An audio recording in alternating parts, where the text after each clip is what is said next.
Okay, I'm going to be giving 2 lectures. One more thing. This evening at 7 o'clock, there will also going to be participant talks. So I'm going to be giving 2 lectures describing work by Beasley, Heckman, and Vafa on gut-like models via F-theory.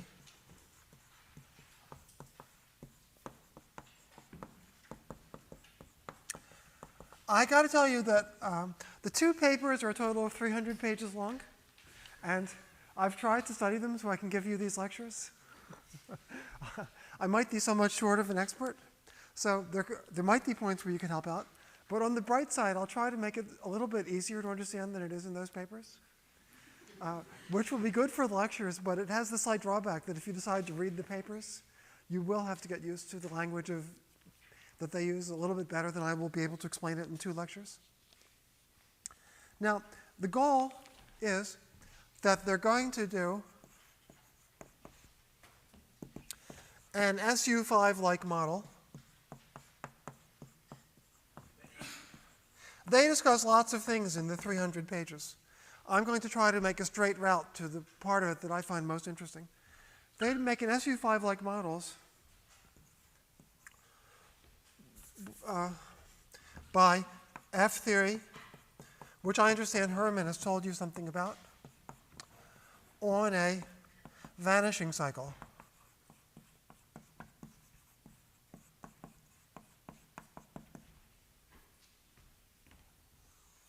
A vanishing cycle just means that in a larger manifold, there's a small piece that's shrinking. So W, or actually in the lecture I think I'll be calling it S. S is a 4 manifold.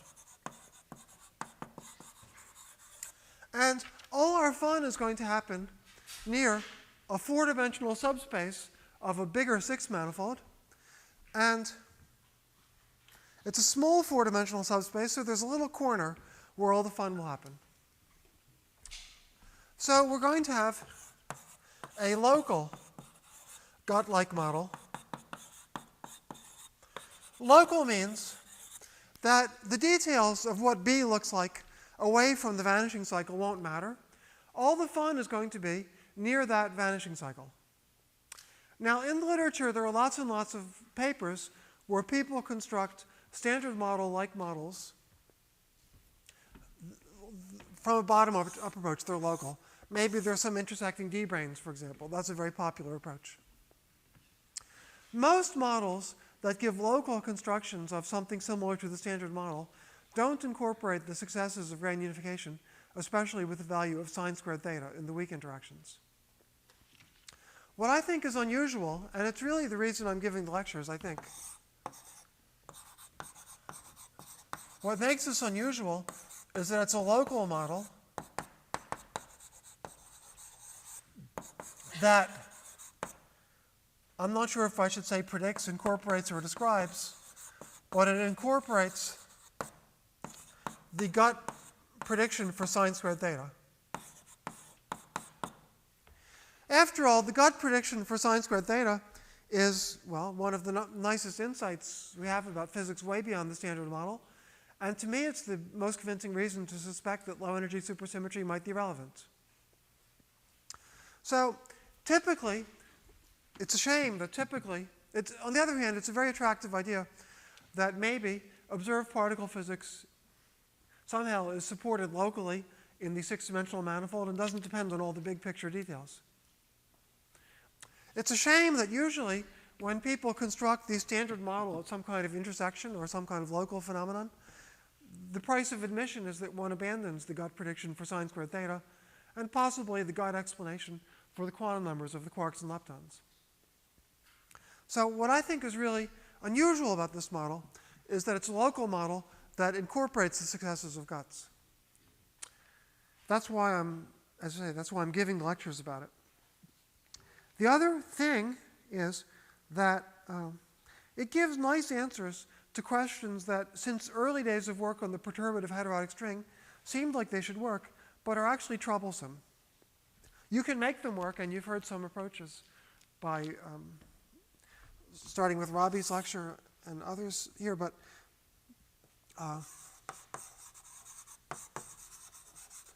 there are a variety of problems that you'd think you could treat in the perturbative or even maybe strongly coupled heterotic string, but turn out to be tougher than they look. And these include doublets, triplet splitting,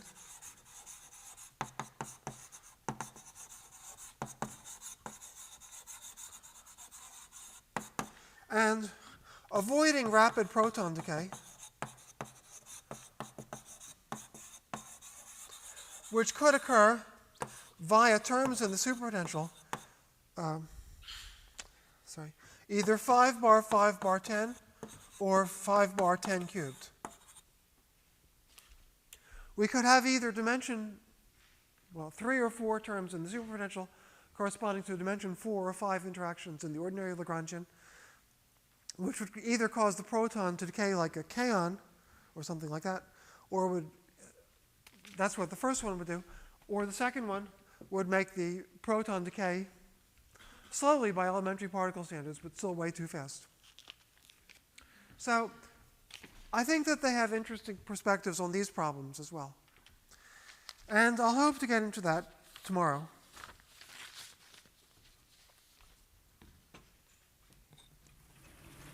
Now, the first thing to say is that F-theory is not exotic. It's really just type 2b, in a sense. So type 2b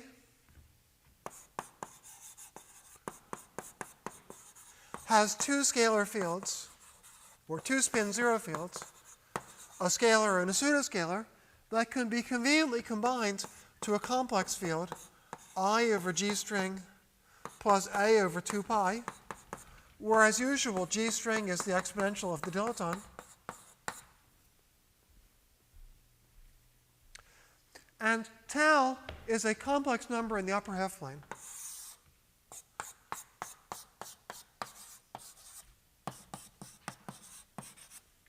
Type 2b has S duality.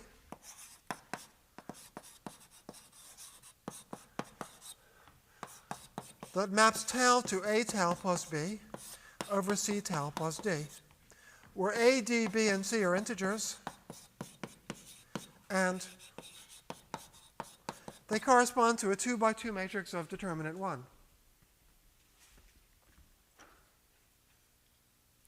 Now, supersymmetry, when we compactify,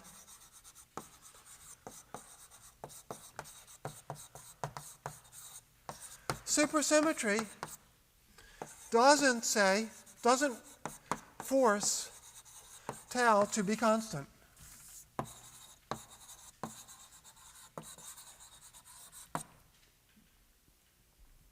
We reduce the supersymmetry if tau isn't constant, but as long as tau is holomorphic, we still have a supersymmetric situation. Let's do type 2b on a Calabi-Yau. I'll call the Calabi-Yau x. So we're in Minkowski space R13 times x. Well, that gives n equals 2 supersymmetry. N equals 2 is more than we want for describing particle physics.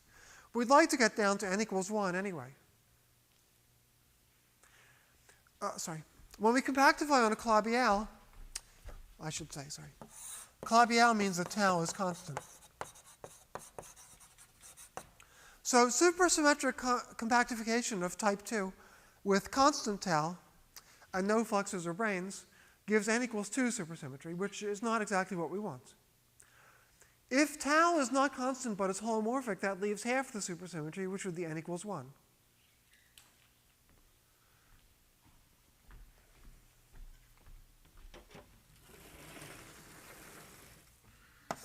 So tau is holomorphic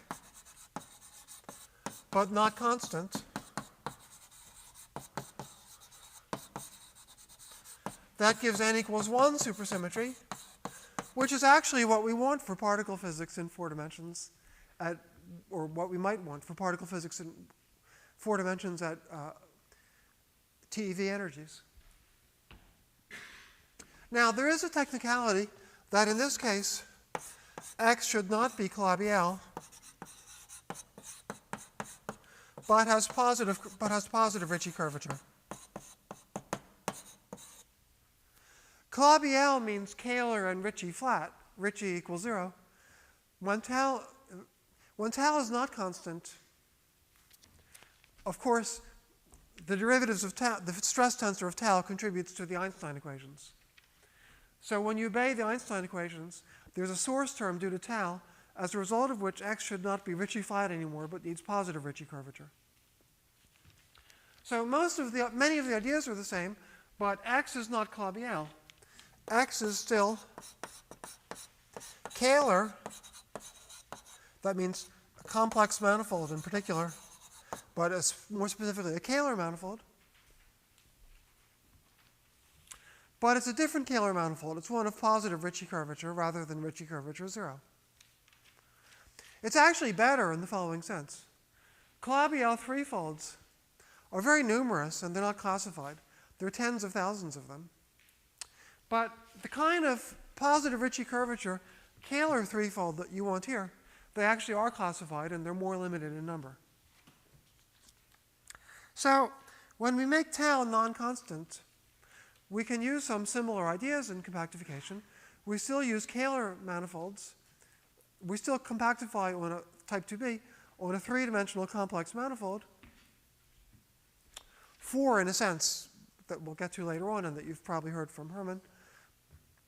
But it's got the advantage that the choices are a little bit more constrained.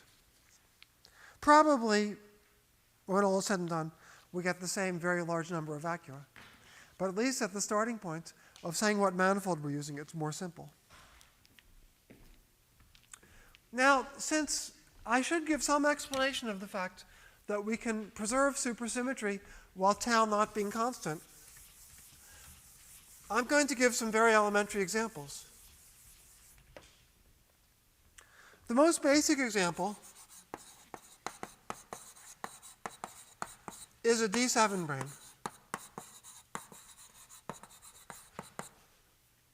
So we take a D7-brane, well, we're in 10 dimensions, let's say, but we factor it as R17 times R2. This is supposed to be the world volume of the D7-brane. I'll just draw the transverse R2, which we'll think of as the complex Z-plane. And we put a D7-brane at the origin. Well, if you want to know what tau is near a D7-brane, you find out by solving the equations of supergravity. And the supergravity solution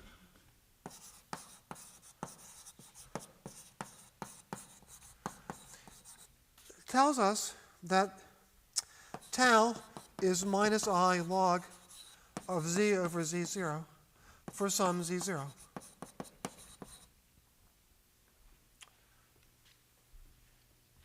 So this is the solution, plus regular stuff.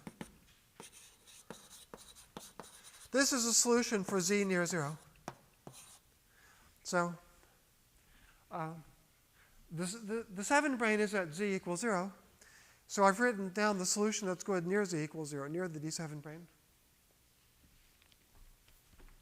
You might notice, actually, that tau is supposed to be in the upper half plane, which it is if z is near 0, but if we let z become very large, the imaginary part of tau would become negative. So something is wrong with that solution very far away from the D7-brane. It's a phenomenon that's a little bit analogous to confinement. Since the D7-brane only has 2 transverse directions, it's too big a source in the Einstein equations. So D7-branes are confined. So you can't have a D7-brane all by itself in infinite space. The solution behaves badly at large distances. If Z0 is very large, then Z has to be very large before you run into trouble. But any solution involving a D7-brane needs to somehow be fixed at infinity. But we're not worried about that right now. It makes perfect sense near the D7-brane. whatever else there is outside doesn't affect the solution near z equals 0, and this is the right solution near z equals 0. Now, I don't want to solve Einstein's equations for you on the blackboard, and I also don't want to assume that you remember this solution. So I wanted to explain why it looks like this. The reason it looks like this is that there's a monodromy under z going to z plus 2 pi I. Sorry. I should say under log z going to log z plus 2 pi I. In other words, under monodromy around the z-plane, tau goes to tau plus 2 pi, which means that, gosh, I've erased the definition of tau, which was I over g string plus a over 2 pi.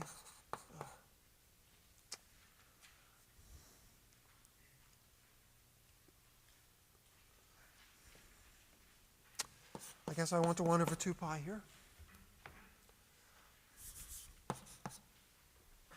So a goes to a plus 2 pi. So the meaning of the logarithm is that the axion-like field A has a monodromy in going around the 7-brane. Now, that's equivalent to something that you actually know about. The basic claim to fame of D-branes in general is that a D-brane is a source of Ramond-Ramond flux. What that means is that if we draw a sphere around the D-brane and integrate the appropriate Ramond-Ramond P form, we get 1, the D-brane charge. Well, for the case of a D7-brane, a sphere around the D7-brane is that circle. So we're supposed to integrate over that circle g1 over 2 pi, and that should be the D-brane charge, which is 1.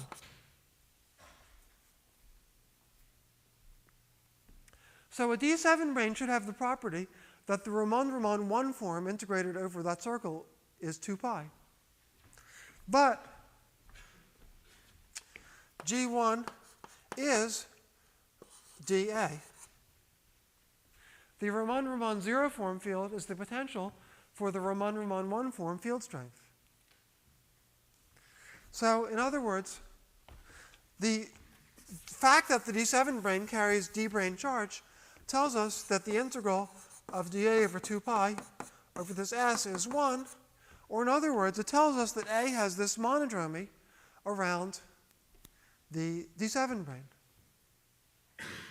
Well, if A is supposed to have that monodromy, but also supersymmetry makes tau holomorphic, then tau has got to look like this. In other words, what this logarithm is a holomorphic function that has the right monodromy.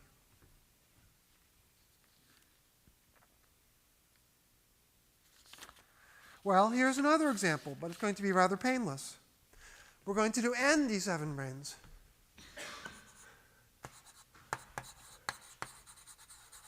In that case, the Ramond-Ramond charge is n.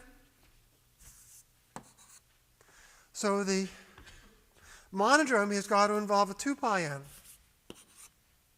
And therefore, tau has got to have an n in it in front of the logarithm. So this is another example of F-theory. A supersymmetric configuration where tau is not constant is what we mean by F-theory. There are fancy methods to study such things, which we'll even introduce eventually. But the basic idea is just a supersymmetric configuration where tau is not constant. Well, there is one more elementary example.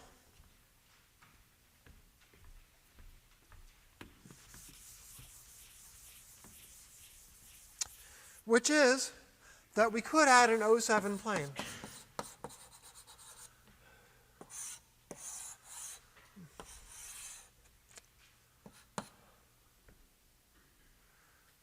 Well, we could combine it with this, but first we could have an O7 plane.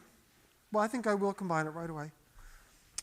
I add an O7 plane plus, well, n full D7-branes, which is the same as 2n D7-branes on the covering space. The O7 plane means we divide by z z going to minus z.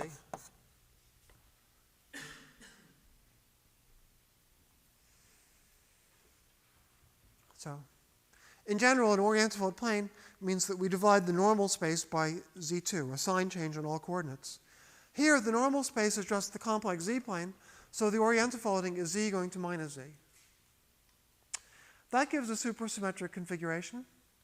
It actually carries, if we don't have any D7-branes, it carries a Ramon-Ramon charge, which is negative.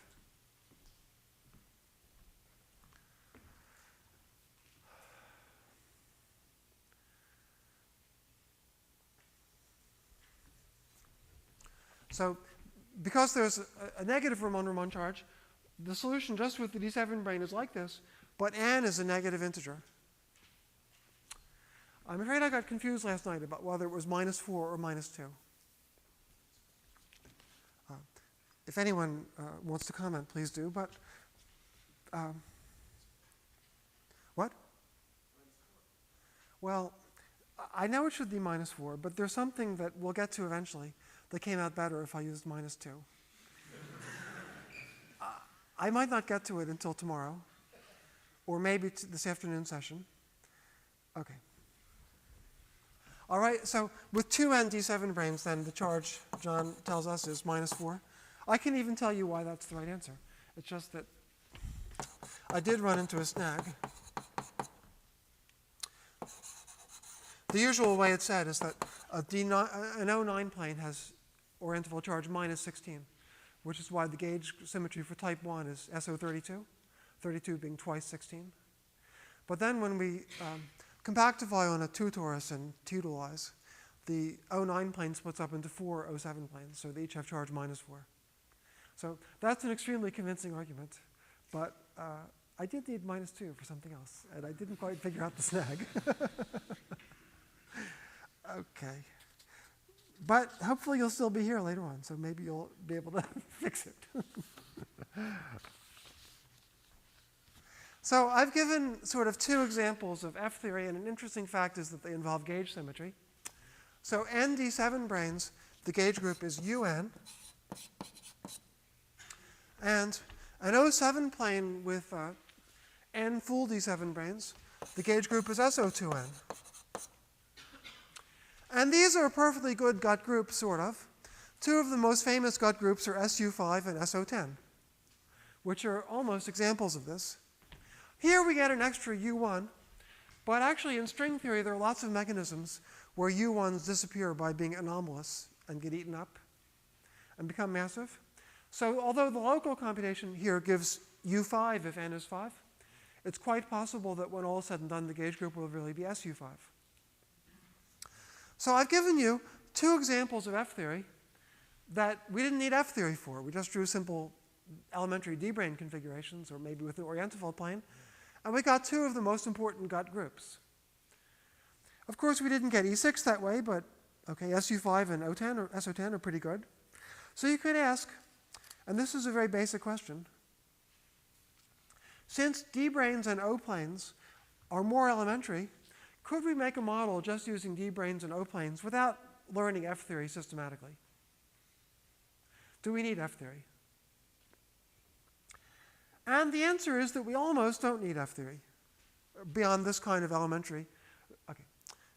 This type of configuration can be interpreted in terms of F-theory, but okay. You might have felt you were happy with D7-branes without being told some of the things I just told you. So could we redo the Vafa-Beasley-Ekman papers without really having to learn F-theory? Well, the answer, as they explain, is almost. So we can understand a lot of the stuff without F-theory, but eventually it'll turn out that it's better to incorporate the F-theory language. But let's see how far we can get without F-theory.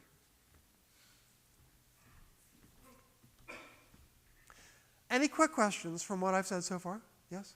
So this is all just done in 2D, but I guess when people talk about F-theory, they sometimes talk about 12 dimensions. Can I see that in this? Well, if you describe this in a more sophisticated way, it's convenient to introduce 2 more dimensions. You add an elliptic curve whose tau parameter is tau. But it'll be a while before I say anything where that's useful. And I didn't want to add that extra level of abstraction right now. Any other questions?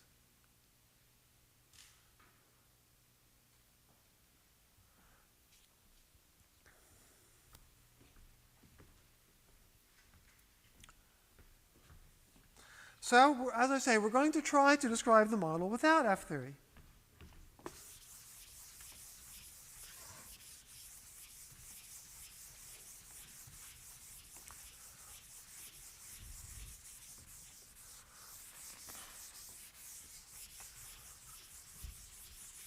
But like I told you, what the model is it's a model in which we compactify type 2b on a 6 manifold that we called B with variable tau.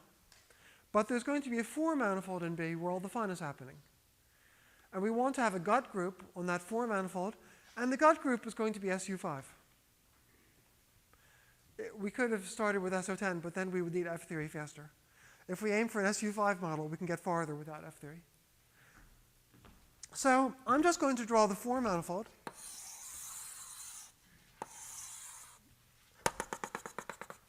And we add to it, I'll call it S. And we add 5 D7-branes wrapped on S.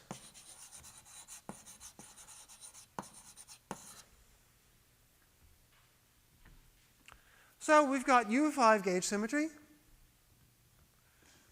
And, well, first of all, the extra U1 might not be harmful for particle physics, but in case it is, as I've told you already, extra U1s often disappear when you describe a global construction. Locally, it will look like U5, but when you embed it in B, very often, somehow, the extra U1 will get eaten up. So we got the gut gauge group in a local construction. So are we happy? Well, not quite. At a minimum, we need 5s or 5 bars of SU5. Well, we need 5 bars for quarks and leptons. I'm describing chiral superfields, right? Left-handed chiral superfields. So the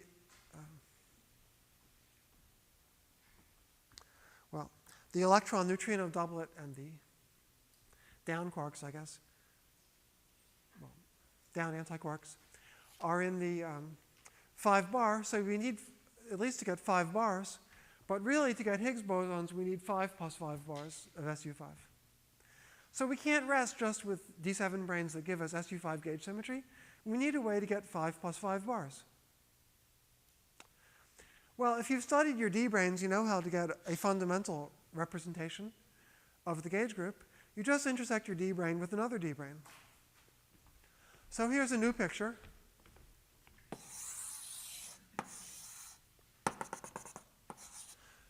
In addition to S, so there are 5 D7s here. We're going to have another 4 manifold, which intersects S in what I'll call C. And this has 1 D7-brane.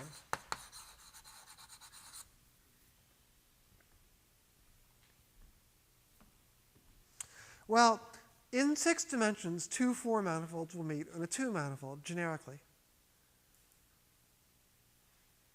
And that's very important in this, that S, which intersects what I'll maybe call T is the world volume of the other D7-brane. S intersects T on a Riemann surface.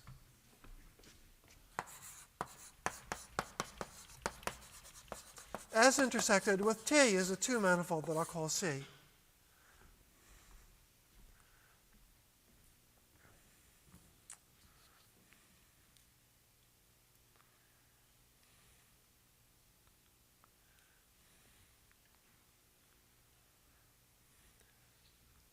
Okay. We're going to run into a case where simple dimension counting is wrong, but this isn't such a case. It's natural in 6 dimensions that 2 4 manifolds would have 2 dimensions in common. And so generically, S intersects T in a Riemann surface. Now, on C, so all this is, of course, multiplied by R13. So this is the intersection.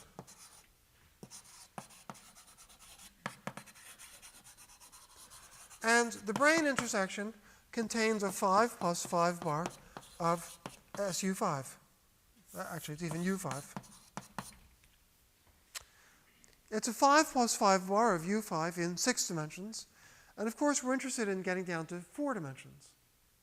To get down to 4 dimensions, we need to solve the Dirac equation along C. And the Dirac equation along C will depend on gauge field fluxes that we might turn on. For example, we will eventually do something more complicated for reasons I'll explain. But the simplest thing we could imagine doing is to turn on a U1 gauge field, either the one on T or else the center of U5. Okay, if we don't turn on anything, we'll solve the Dirac equation on C and it will have no zero modes. So we'll get no massless 5s or 5 bars in 4 dimensions. But if we turn on k units of flux, we'll get k 5s or minus k 5 bars, depending on whether k is positive or negative. So a single smooth brane intersection can give us any number of 5s or 5 bars, depending on the magnetic flux. If you want 5s and 5 bars, you could have a T and also another T prime. One has positive flux, one has negative flux. Then you'll get 5s on C and 5 bars on C prime. I shouldn't state that hypothetically because we will want to do that eventually to get Higgs bosons as well as standard model 5 bars. Actually, eventually we're going to need 3 of these. One for the Higgs 5, one for the Higgs 5 bar, and a third one for the 5 bars that contain quarks and leptons.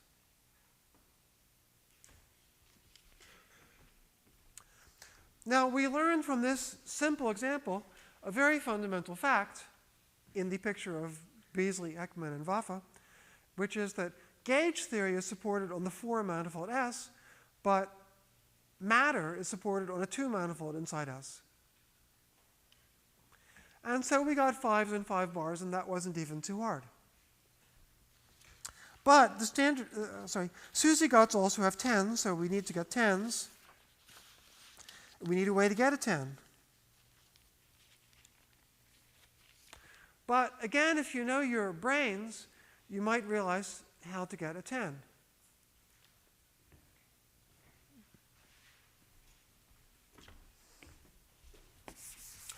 We can get, before drawing a picture here, I'm going to just draw a little bit in isolation.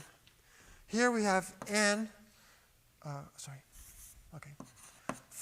D7s. And now we let them intersect an orientifold plane.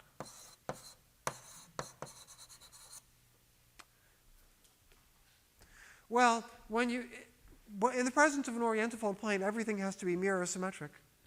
So there's a mirror of these 5s. Okay. I think I've called this S. So there's a mirror of S, which I hope I can draw. Trouble is I don't know how to draw it. Okay. I'll try to draw it in a different color. Okay. That's meant to be the mirror, S prime. So it has 5 more D7s. And then, to quantize this mess, you can first ignore the orientifold plane and calculate the spectrum, and then you have to make an orientifold projection. So, in particular, you have the S prime strings.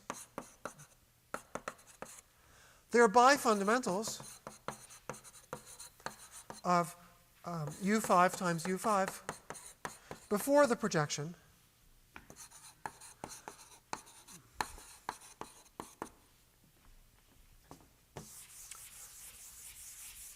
After the orientifold projection,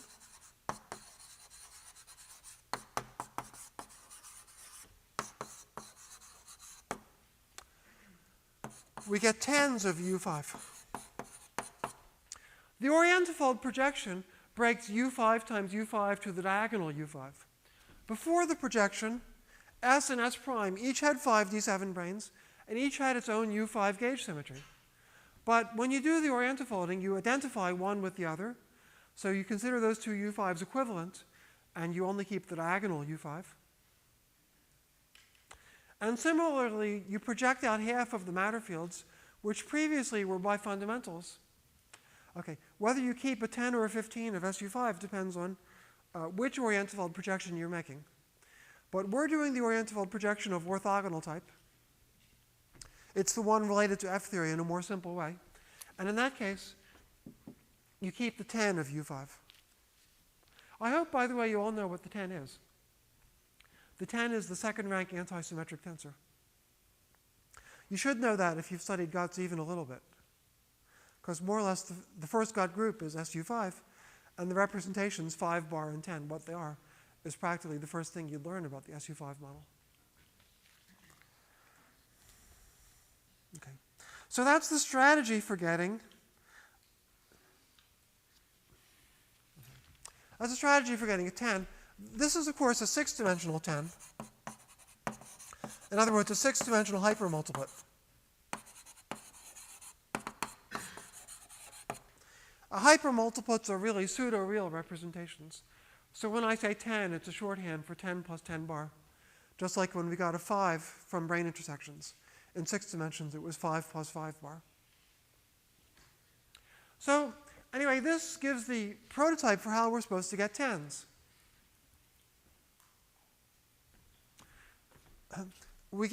What we did here was we simply intersected our D7 brane with an orientifold plane. We got 5s by intersecting the D7 brane with another D7 brane, and we get 10s by intersecting it with the orientifold plane. So I'm going to draw a picture for that.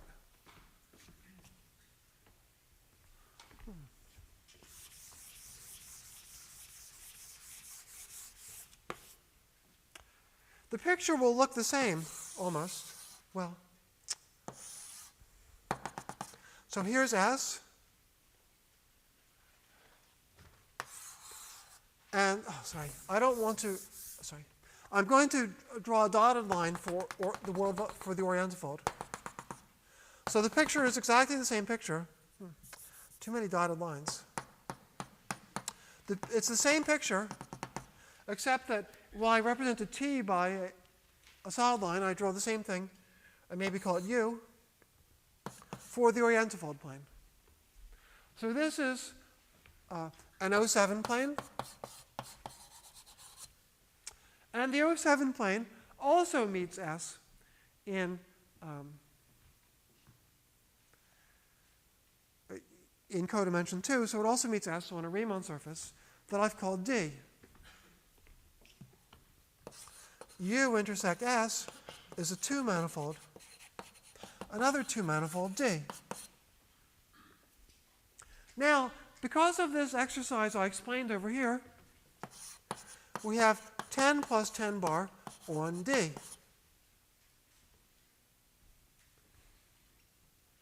Now, I haven't drawn everything in this picture because it would be too busy.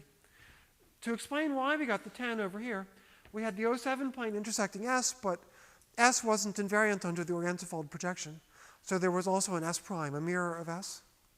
The 07 plane was coming in at an angle, so that if we make the orientifold reflection with respect to this axis, S is mapped to something else. So the idea is the same here, but I haven't tried to draw everything. The 07 plane is coming in at an angle.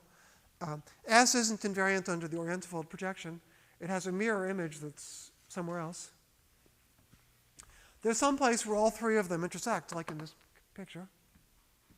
And the same discussion shows that there's a 10 plus 10 bar at the intersection.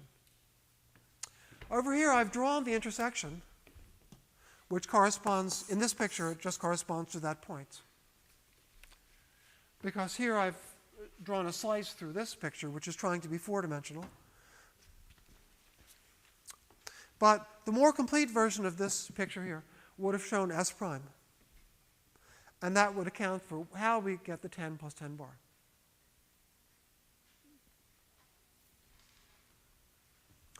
Okay. Well, it's the same story that I just told you. We get a 6-dimensional 10 plus 10 bar. But to get 4-dimensional 10s or 10 bars, we need to solve an index problem. We need to solve the Dirac equation along D, and that will depend upon the U1 flux. And if we want 3 generations, we take the U1 flux to be 3, and we get 3 10s in 4 dimensions. And no 10 bars. So we've more or less gotten the particles of SU5 gut. But we're not done because we also need Yukawa couplings. Right? A very important part of SU5 gut is to give Yukawa couplings.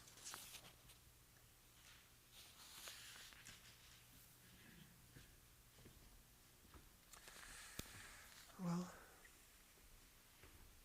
now, we're going to have to combine the two pictures to get any Yukawa couplings, because Yukawa couplings combine 5s and 10s. The renormalizable Yukawa couplings of SUSY guts are 5 bar 10 10 and 5 bar 10 and 5 10 10. So there aren't any renormalizable Yukawa couplings that only involve 5s or only involve 10s. So therefore, a Yukawa coupling involves both a 5 and a 10, roughly speaking, at the crude level of not distinguishing 5 and 5 bar. And therefore, to get anywhere, we're going to need to draw a picture that combines this picture and this one. So let's combine them. I've luckily got it drawn here, so I can copy it.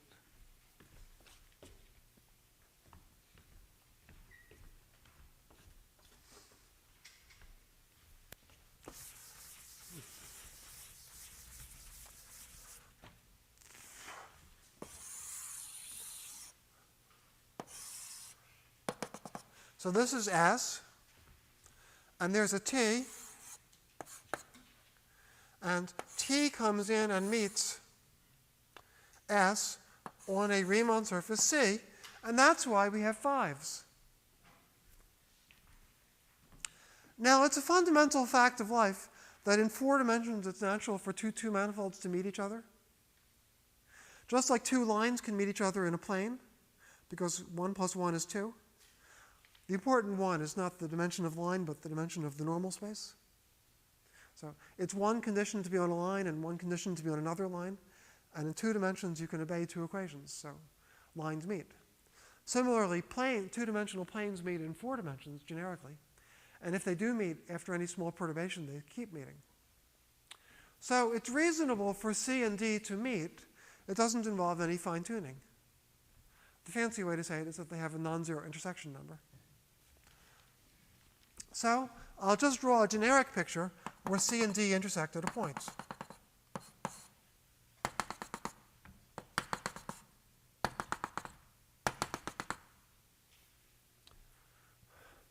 So there are 5s or 5 bars on C, depending on the flux, and there are, let's say, 10s on D, depending on the flux. And there's a point where C meets D. Now, I'm going to draw, I don't want to draw, it's important to draw mirror images, but if I put the mirror images on this picture, it would become too busy. So I'm instead going to draw a picture like this one, showing both S and T. So I'll draw a 2-dimensional slice through there. So there is an orientifold plane. That's one part of it. That's U. And then there's the region where we're building our gut. That's S. But S is meeting T.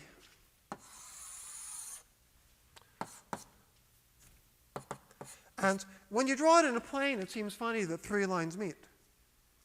But in 6 dimensions, it was perfectly natural.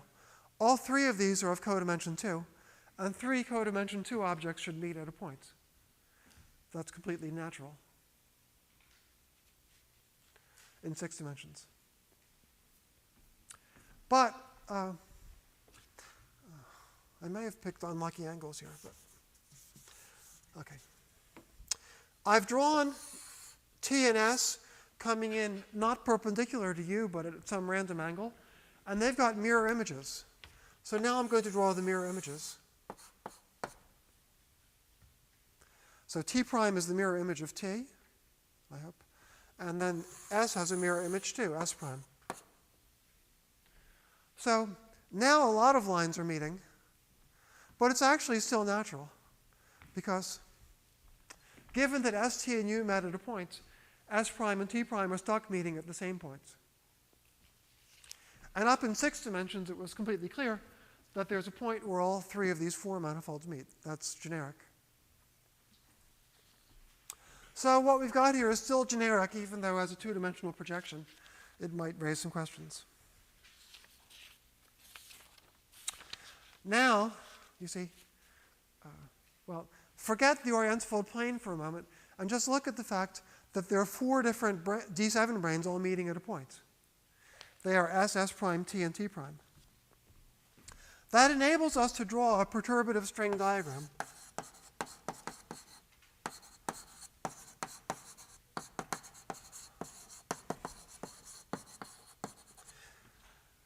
Where I put S here, S prime here,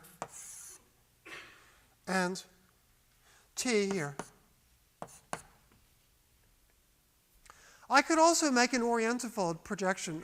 I could exchange all the primed and unprimed objects, and it would be equivalent by the orientifolding. That would exchange S and S prime, but we have both of them, so that wouldn't matter. We just flip the picture over and map them back, and it would turn T into T prime. So fundamentally, what I've done here is I've put S in its mirror image. S is singled out because that's where we're doing gut physics. And I put either T or T prime for the third one. It didn't matter which because of really orientifolding. Now, in the S prime channel, we get a 10. And in these channels, we have 5s or 5 bars, potentially. But group theory only allows us to have a non-trivial coupling if they are 5 bars. So in other words, in 6 dimensions, there were both 5s and 5 bars there. But when you work out this string diagram, you're going to get the coupling of 2 5 bars to a 10. If I haven't confused you, then you understand that this is a string diagram you can completely explicitly work out. You can take everything to happen in R6. No need. We're only interested in the local behavior near where everything meets. And the manifold might as well be flat, so it could all be in R6. And S, T, and U could all be flat. So these are D-branes and O7 planes that you can describe by free 2-dimensional field theory. And this string diagram is a standard coupling of 3 open strings. And it manifestly is U5 invariant, with U5 being carried by the Chan-Paton factors. So we get a Yukawa coupling, 10, 5 bar, 5 bar.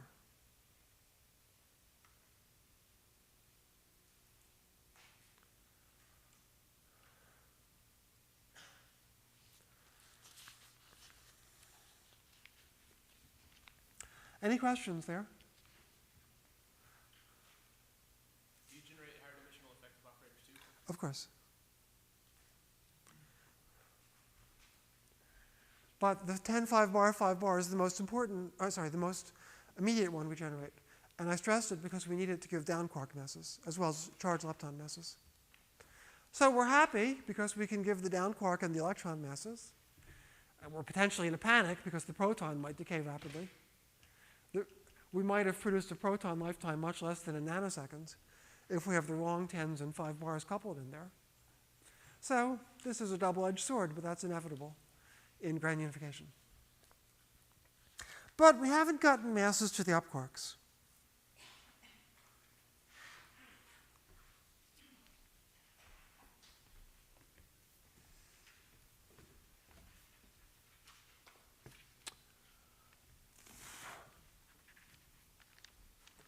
I'm not sure what I can erase. Okay, let's erase this. Up quark masses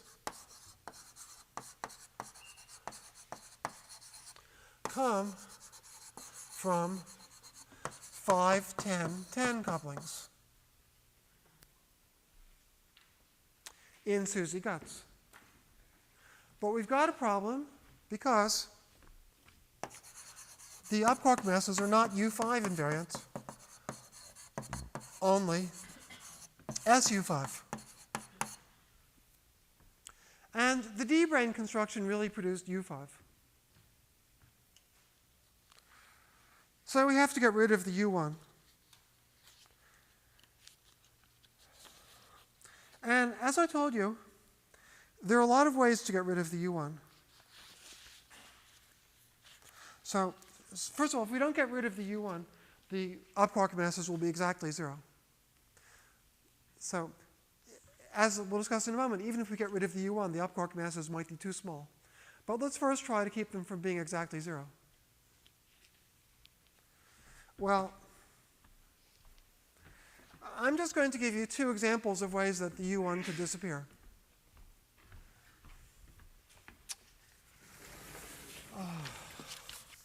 I don't think it's a complete list, but one thing to remember is that there's an NSB field. And on the world sheet of a brane,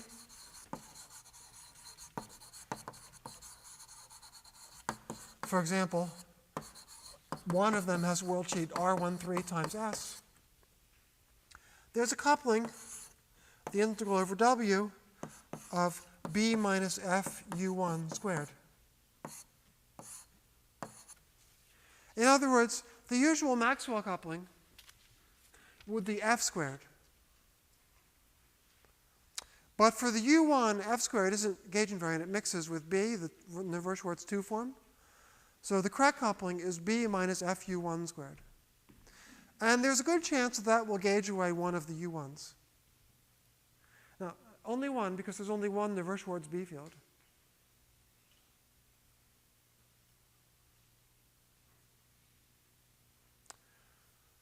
And there are potentially a lot of world volumes of D7-branes. But anyway, this is a good strategy for getting rid of one U1. It'll be gauged away, mixing with the Navier-Schwarz B field. Okay, that's one thing. Another thing is that we use the Ramond-Ramond 4 form potential,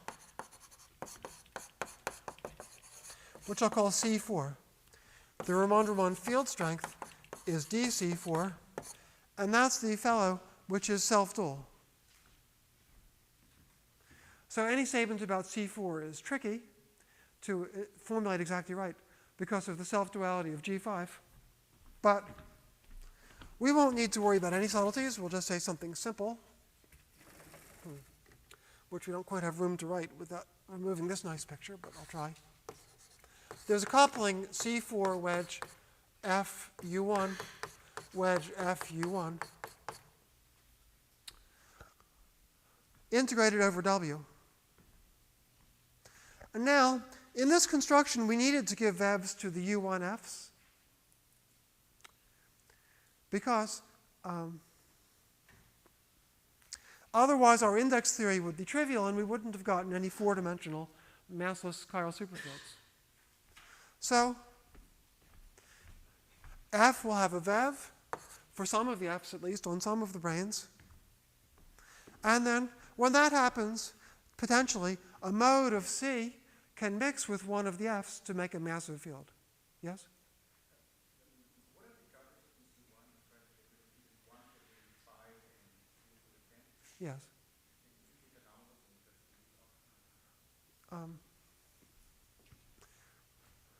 Well, it only became anomalous when we turned on a flux. Because we didn't, oh, we mean in 6 dimensions, sorry. What? But we only get, well, remember to get massless superfields in 4 dimensions happens if we turn on U1 fields, because otherwise the Dirac index theory gives 0. So to get a 4-dimensional anomaly, we've turned on FU1, so I think maybe it's this second mechanism, perhaps. When we turn on it, when we give a vev to the U1, one of the U1 field strengths, there's a good chance of it getting Higgsed away because of this term. And we have to give vevs to some U1s in order to get chiral superfields in 4 dimensions. So I'm being a little bit vague because I haven't told you exactly which U1s we're going to turn on, or even which branes there are. But lots of U1s are going to disappear. I'm not sure that this is a complete list of mechanisms either. But to get a 5-10-10 coupling, we need to get rid of this particular U1. So we can reasonably hope to do that. But after we make it massive, the U1 will survive in perturbation theory as a global symmetry. See, this kind of mechanism, either one of these two, breaks the U1 as a gauge symmetry but leaves it as a global symmetry. Well, those global symmetries are not going to be exact because, in fact, there aren't any global symmetries, we think, in quantum gravity. And whether or not that's true is a general statement. There certainly are no continuous global symmetries in string theory. So there always is an instanton that will break the global symmetry. And therefore, if we've gotten rid of the U1, we can potentially get top quark masses, up quark masses. The only trouble is that if we get up quark masses from instantons, they're going to tend to be little. If this discussion makes any sense, and if something is coming from some kind of instanton due to a wrapped brane or something like that that breaks one of these global symmetries, it's going to be very little, exponentially small in whatever parameter justifies this. And even if you think that parameter is just 1/3 or 1 over 2 pi or something like that, it sure doesn't look like there's any suppression at all in the top quark mass. So a mechanism that relies on getting the top quark mass from a Yukawa coupling that arose from an instanton effect doesn't sound promising. We have to make the instanton action vanish for the instanton that creates a top quark mass. The way to make an instanton action vanish, the instanton will typically be a wrapped brane of some kind, wrapped on some cycle. We have to collapse that cycle to 0 area or 0 volume. But when we do that, we're going to get a non-perturbative singularity.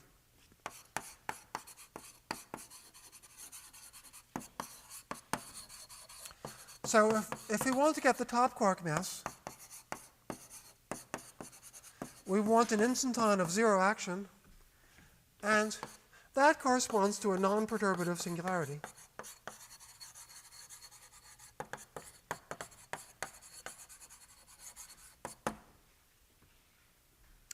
That's actually one of the main reasons we need to do F-theory. We've gotten pretty far in this presentation without needing F-theory, just with D7-branes and O7 planes. And there's a lot more that I'll tell you in a moment that doesn't really require F-theory. But to get the up quark masses, we need a strong coupling singularity. Otherwise, the up quark masses will be exponentially small. And F-theory is the best way to understand that strong coupling singularity. So that's why we'll have to do F-theory. That's the main reason given by Beasley, Heckman, and Waffe.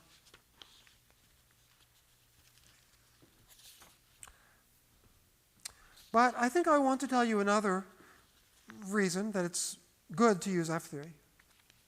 Suppose you decided, well, I will describe the world in the approximation of ignoring up quark masses, whatever that means, for the top quark. I just won't bother with this strong coupling singularity, and I'll just use D7-branes and O7 planes. You would run into a topological problem, which you can solve, but you might not find solving it easier than learning F-theory. That's the only problem. The reason you'd have a topological problem is that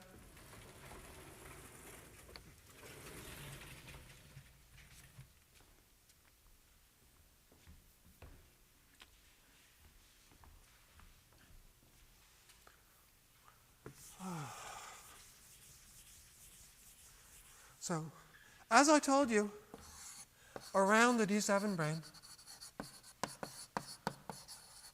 well, we have two things. A is a map from, I'm going to state this in a slightly more sophisticated way. We take space-time minus W. W is the world volume of the D7 brane. We take space-time and we remove W, and we regard A as a map from that thing to a circle. Instead of saying it's a real valued scalar field, whose periods, which is allowed to jump by 2 pi, we'll just say it's a map to a circle. And it's also supposed to have the following property. that if you take a circle that goes around W, so W is 8-dimensional and space-time is 10-dimensional, but I'll draw a normal slice. So this is the normal slice to W. And here's a point, P. P is a point in W. And here's a circle that goes around P.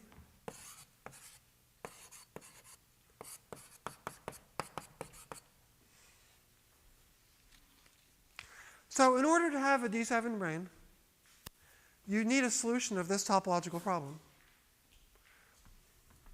Space-time minus W, there should be a map from space-time minus W to a circle that has this property.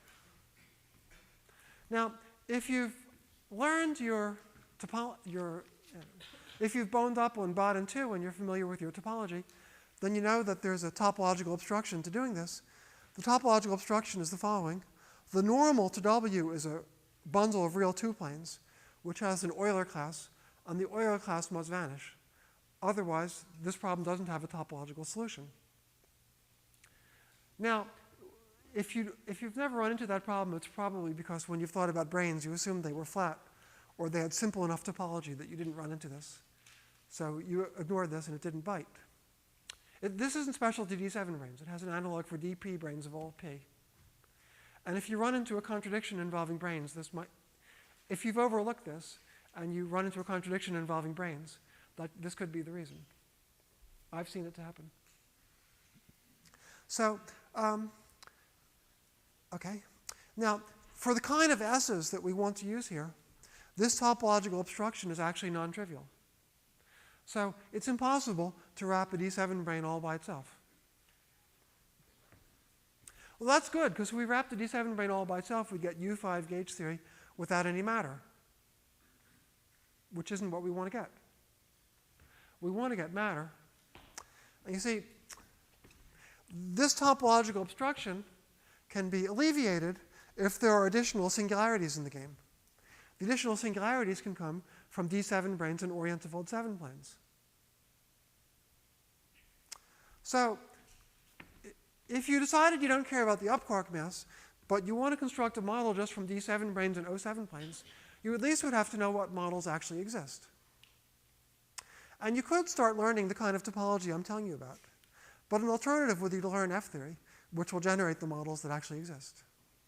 It's a matter of taste. You could study Vafa's papers on F-theory, or you could read Bodin 2 and learn about the stuff I started to tell you about here. So if you find that avenue sufficiently distasteful, you might regard that as a second reason to learn F-theory. But seriously speaking, sorry. The fact that we'd run into complications this way, even if it isn't distasteful, and in fact, we can't avoid it. Often for D-branes, you'll find out that if you want to be careful, you need to understand this kind of phenomenon. But it's nice that this kind of thing is part of what F-theory will keep track of for you if you get familiar with those techniques. I shouldn't have said it quite as flippantly as I did. So I've told you why we need F-theory, but nevertheless, there's a lot we can do without F-theory still, and we're going to do some of that in the rest of the lecture. But I will stop just a moment again for questions.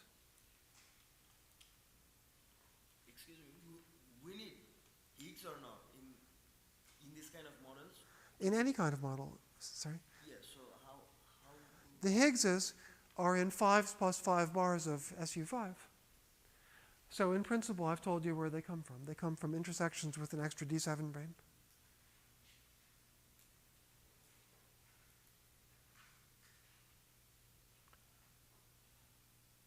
Yes? Is there any way of distinguishing the Higgs 5-bar from Well, there will be. See, I've been very vague so far. So I just said that C is a Riemann surface and there are some U1 fluxes. So to make the model work, I would need to tell you more about C and the U1 fluxes, which I'm heading toward.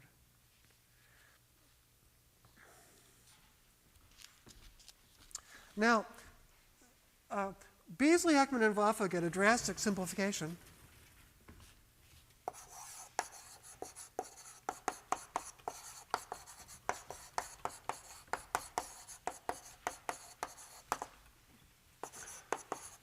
they assume C can be contracted. Sorry. S. Unfortunately here it's C, but on the blackboard it's S. Can be contracted. That's what I told you at the very beginning. They get a drastic simplification because of assuming a local model where everything is happening in a piece of the manifold which they assume can be arbitrarily small. Now, they give a heuristic motivation for that. Okay. I might say that with or without the motivation I'm about to state, lots of physicists have been interested in doing that for the last 10, 15 years with all kinds of motivations. It's nice if the standard model doesn't depend on all the details of the compactification. But they make a specific motivation, which is to observe that the standard guts, SUSY guts, are asymptotically free, at least if you ignore the Yukawa couplings. They're presumably not asymptotically free if you include the Yukawa couplings. Are they? What? Well, it would be much nicer for what they say if they could be. Because if something lives, well, if something lives on a vanishing cycle, it can be decoupled from gravity. And if it can be decoupled from gravity, it should make sense by itself. And asymptotically free things make sense by themselves without any cutoff. That's the argument they try to make, and then they say that since the SUSY gut is asymptotically free, that motivates us to put it on a vanishing cycle.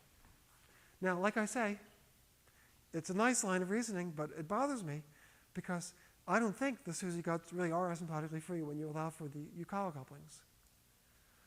It would really be nice if they could be, and if this suggestion they make would really make sense.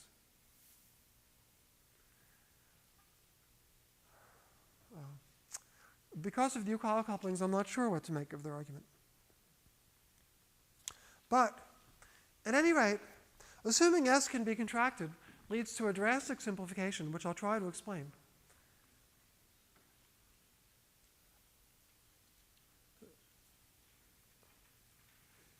Sorry, is there anything about asymptotic freedom that we should know? Okay. Well, you can report back later. Okay. Certainly, if you could make the SUSY gut model asymptotically free, it would make their picture nicer. But okay. Anyway, if we proceed with the picture anyway, assuming that C can be contracted is a drastic simplification because there are very few possible C's. There's a sense, and it's almost true that there's only one C that can be contracted. Although the way algebraic geometers would tell you is that there are 9 of them. Or maybe 10, sorry. Oh, darn. You're right, S. Right. There are only a few S's. So S is either, here's a complete list of S's. CP2, CP1 times CP1, or CP2 blown up at k points, where k is no bigger than 8.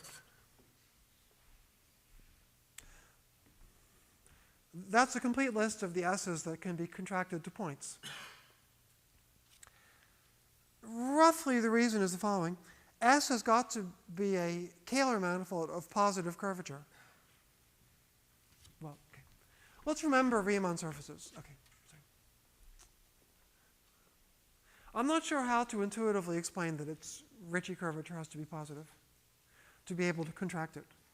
But that's what? Okay, maybe that's right. All right, fine.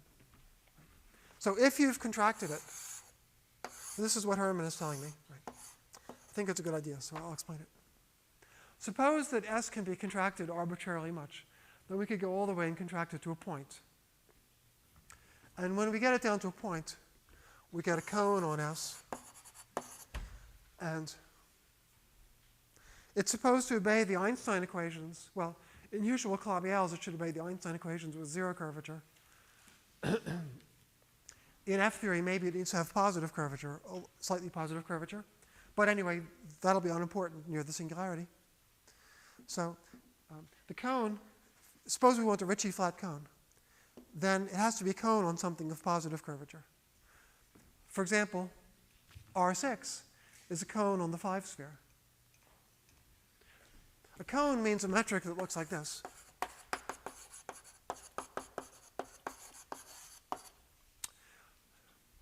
Where, well, for a real cone, I've actually written it as if it's a real cone. Well, here we want a complex cone that's similar. But for a real cone, d omega squared would be a metric on a 5 manifold. And if you want ds squared to be Ricci flat, the most obvious way to do that is to take the 5 manifold to be a 5 sphere, and d omega squared should be the round metric on the 5 sphere, which has positive Ricci curvature. But in general, you'll find out that for this to be Ricci flat, d omega squared should have positive Ricci curvature. And here we actually want a sort of complex cone, but S should be a complex 4 manifold with positive Ricci curvature. And this is the complete list. CP2, for example, has positive Ricci curvature. CP2 has a standard metric, which is an Einstein metric with a positive cosmological constant. Every time you blow up a point, you make the integrated curvature a little bit less positive. And when you get past 8, it stops being positive. So there's this very short list of possible S's. And they have nice properties. But I decided I wanted to explain an example of what it means to contract one of these spaces. So I was going to do that for CP2, which is the simplest case.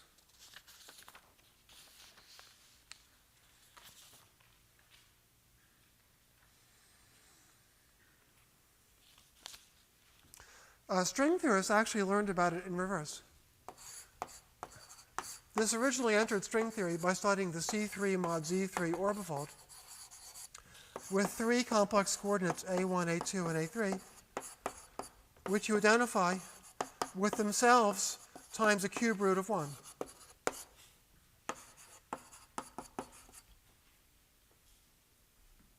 That's a supersymmetric orbifold, which was one of the original examples of orbifolds. And if you study it, you find there's a twisted sector mode.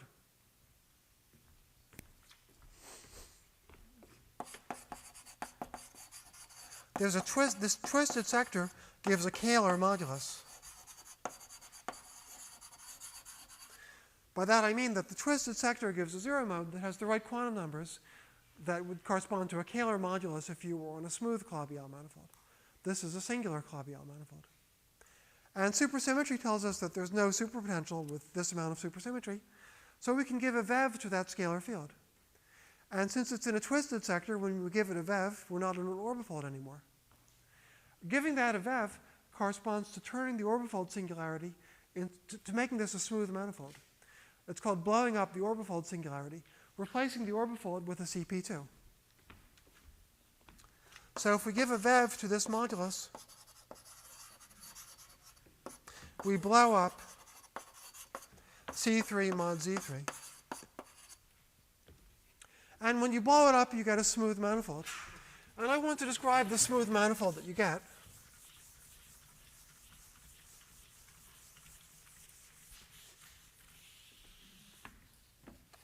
We take 4 complex variables,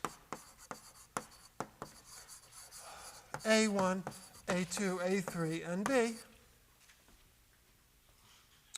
And we put a constraint. Well, we're going to do U1. This problem would arise in supersymmetric field theory if these are chiral superfields of charges 1, 1, 1, and minus 3 in U1 gauge theory.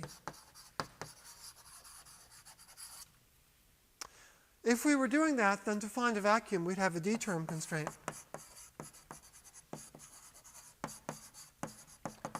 Which would tell us that A1 squared plus A2 squared plus A3 squared minus 3B squared is a constant, the Fayet-Iliopoulos coefficient, which I'll call little r.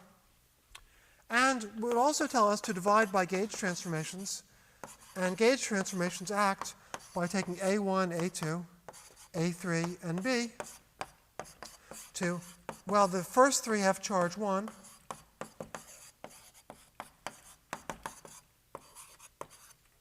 But the last one has charge minus 3.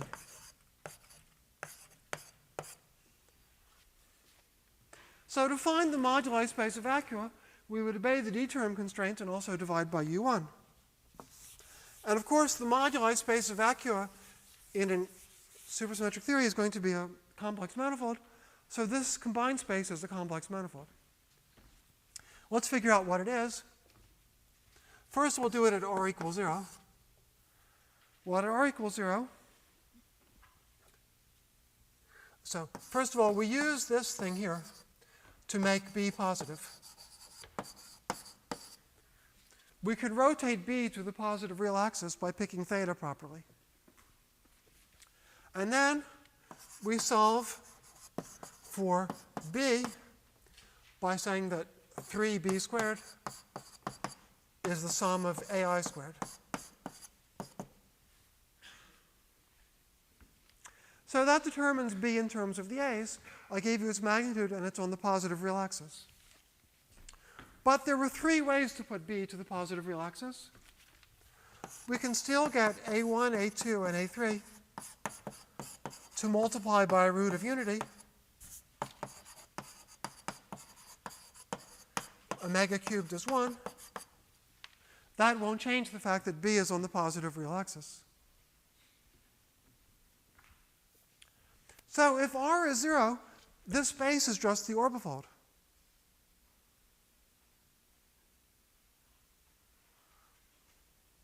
And it has a singularity when the A's are all 0.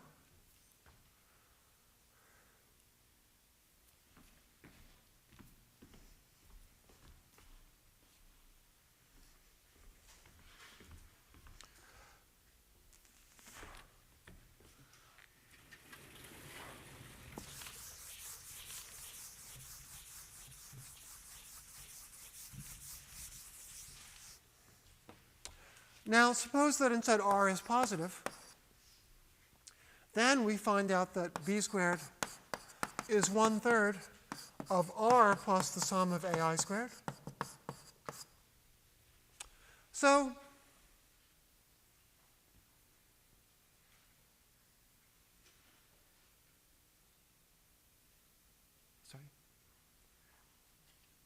minus R.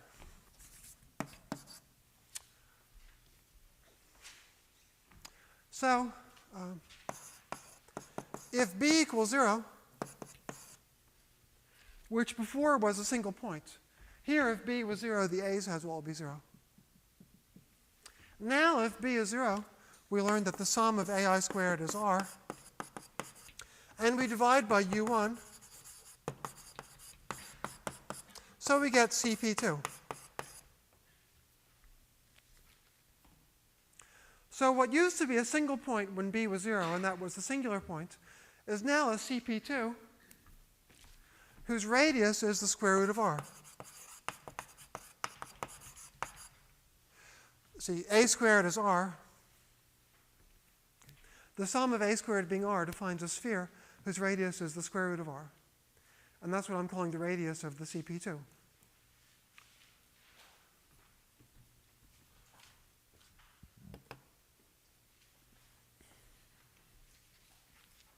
So if R is large, we have a big CP2. If R is very small, we have a small CP2. And when R is 0, the CP2 collapses to a point. And when it collapses to a point, what we're left with is actually a cone. In this case, it's a very simple cone. Our cone is just the orbifold C3 over Z3, which is a very simple case of a cone where the metric is actually flat. It has a conical singularity at the origin. Now, what I've tried to show you is that it's possible to have a complex manifold that contains a CP2 of radius the square root of R, and that R is a Kähler modulus of the model, and there can be a limit when you approach a boundary of the Kähler moduli space when the CP2 collapses to a point. So the idea of getting GUT-like physics in a local description is that the whole GUT model is supported on such a vanishing cycle S. In my example, S is CP2, but as I've told you, there are 10 possibilities for what S could be.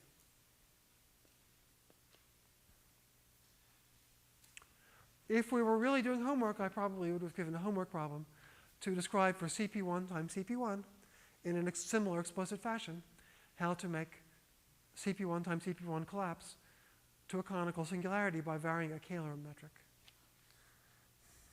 Maybe we'll do it this afternoon if somebody asks.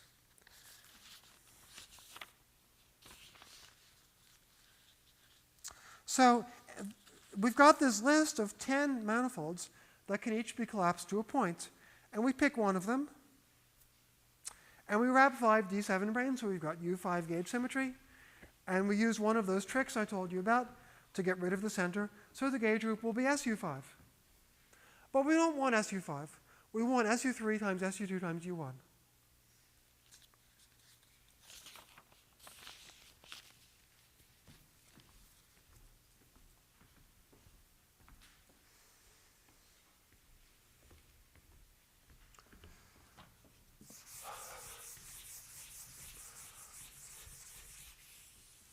So the next step is to break SU5 to the standard model gauge group.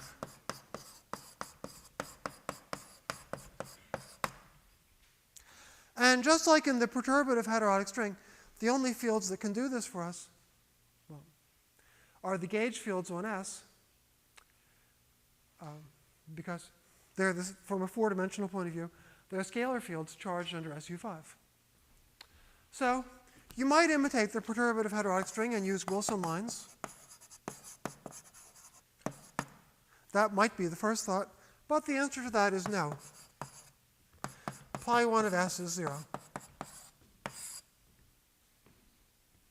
There only are 10 S's, and they're all simply connected.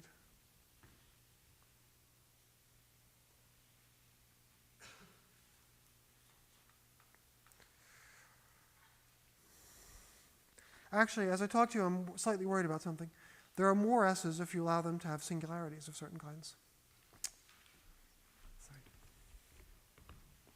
I don't think it affects this statement, though. So if we can't break SU5 with Wilson lines, what can we do? Well, there's something I've wanted to do for the heterotic string for more than 20 years, but it doesn't work. See, in the heterotic string, you could imagine turning on F of U1.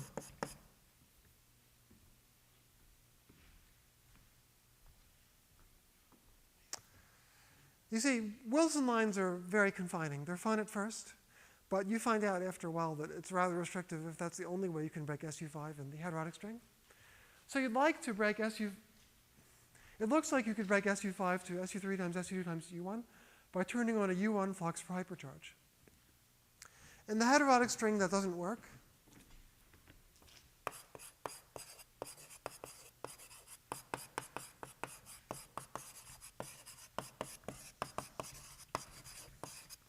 The reason no is that then U1 gets Higgsed.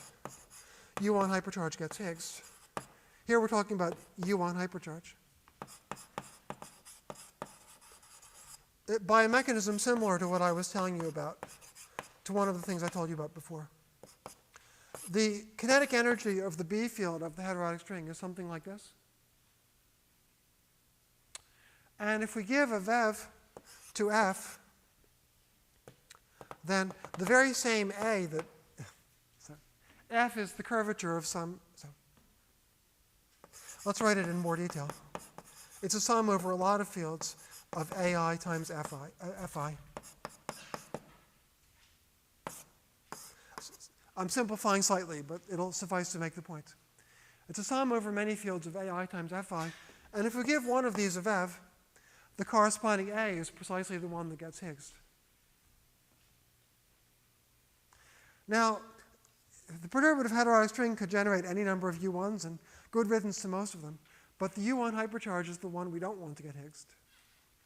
So we can't usually give a VEV to the U1 hypercharge. Of all the U1s of the heterotic string, that's the one that we can't give a VEV to, because if we did, it would get Higgsed. Now, there isn't really time today to explain why, so I'll have to postpone it till tomorrow's lecture or conceivably in the afternoon session. But in this F-theory story, there is no Wilson line, but instead you can give a VEV to the U1 hypercharge without it being Higgsed.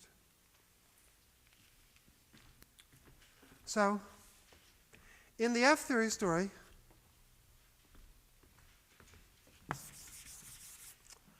under what looks like it might be a mild restriction on B,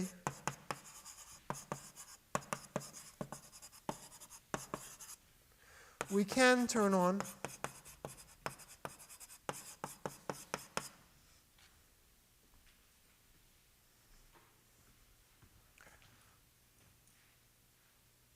without U1y being Higgsed.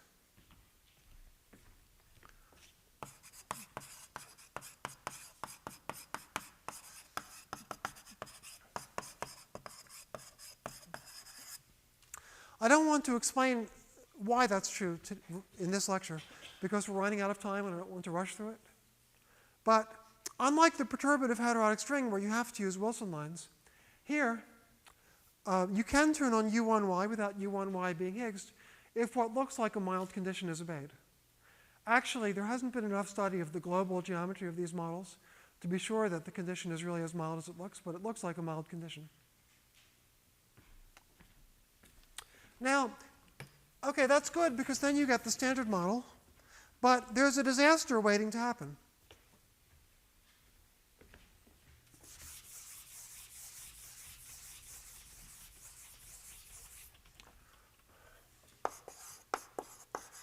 Well, first of all, before I tell you about the disaster, if all you care about is the symmetry breaking, there are lots of models because you could make many choices for the U1y VEV. But there's a disaster waiting to happen.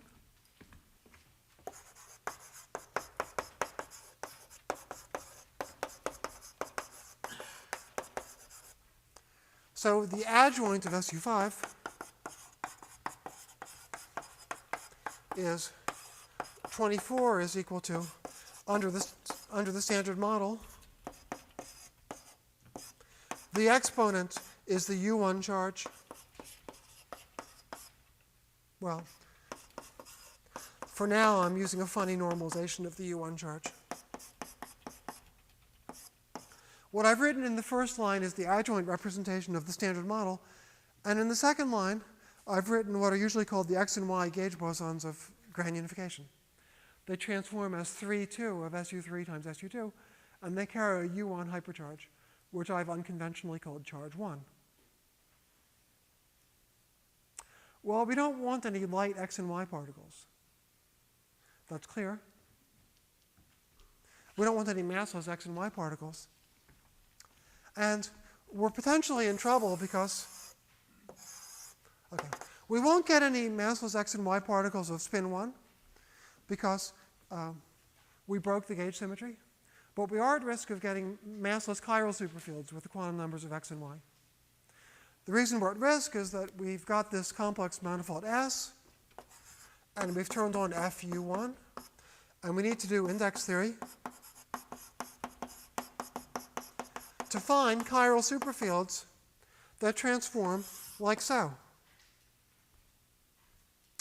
And we want there not to be any. And there's something nice that happens, which I won't tell you about. I'll state it now, but I won't explain it now. There's a unique choice of FU1 up to a diffeomorphism. In other words, up to a trivial equivalence, there's a unique choice of FU1 which avoids giving this kind of exotics. So there were 10 choices of S, and actually for CP2 there are no ways to do it, so only 9 models are left. And of the 9 models that remain, for each one, there's one good choice of FU1.